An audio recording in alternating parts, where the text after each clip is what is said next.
माय channel. तो आप लोग कैसे हो? आई होप आप सब अच्छे हो गाइस। मैं भी बिल्कुल अच्छी हूँ। तो आज मैं फिर से गाइस आप सभी के लिए एक सुपर एक ऑसम सॉन्ग का रिएक्शन वीडियो लेके आ गई हूँ गाइस। आज मैं जिस सॉन्ग पे रिएक्शन करने वाली हूँ वो हमारे पावर स्टार पवन सिंह का गाइस एक न्यू सॉन्ग आज सुबह ही रिलीज हुई है गाइस। का टाइटल है भोले भंडारी। पवन सिंह, भोले भंडारी, शिल्पी राज, चांदनी सिंह, न्यू बोलबम भोजपुरी सॉन्ग। तो चलिए गाइज इस सॉन्ग को आज सुबह ही आदिशक्ति फिल्म चैनल से रिलीज की गई है गाइज। तो पक्का ये सॉन्ग बहुत ही धमाकेदार होने वाली है। आप लोग वीडियो को स्किप मत कीजिएगा प्लीज। एक छोटी सी रिक्वेस्ट है गाइज, और अगर जो आपने अभी तक मेरे चैनल को सब्सक्राइब नहीं किया तो प्लीज गाइज फटाक से चैनल को सब्सक्राइब, वीडियो को लाइक, बेल आइकन को प्रेस कर दीजिए। अब मैं ऑन करती हूँ सॉन्ग और देखते हैं कैसा ये सॉन्ग। ओम नमः पार्वती पतये हर हर महादेव। गाइस स्टार्टिंग इतनी अच्छी है, समझ सकते हो ना सॉन्ग किस लेवल का है। आदिशक्ति फिल्म हमारे पावर स्टार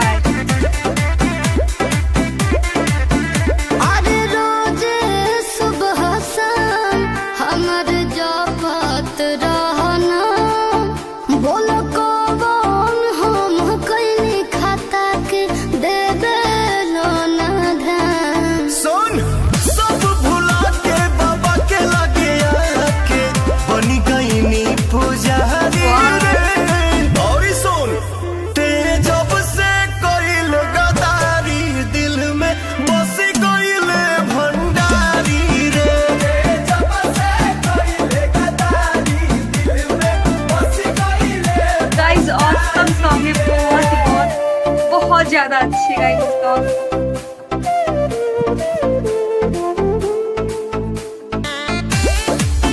मस्त लग रहा है गाइस सॉन्ग। इसकी म्यूजिक भी बहुत ज्यादा अच्छी है गाइस, बहुत। गैला के नहीं तोरा गम्बा जिंदगी भइल बम बम्बा तेका सोचले रे पगली कहानी मोर खत्म बा। ए सुना खा के भोला के कसम कहिले खाली तोहरे से प्यार हम करिले। हम नली पटते सोझा से हट बनू जानी संस्कार रे भगबू की ना ते जब से कोइले गदारी दिल में बसी कोइले भंडारी रे जब से कोइले गदारी दिल में बसी कोइले भंडारी रे। गाइस ऑसम सॉन्ग है, जितनी तारीफ की जाए ना उतना कम है।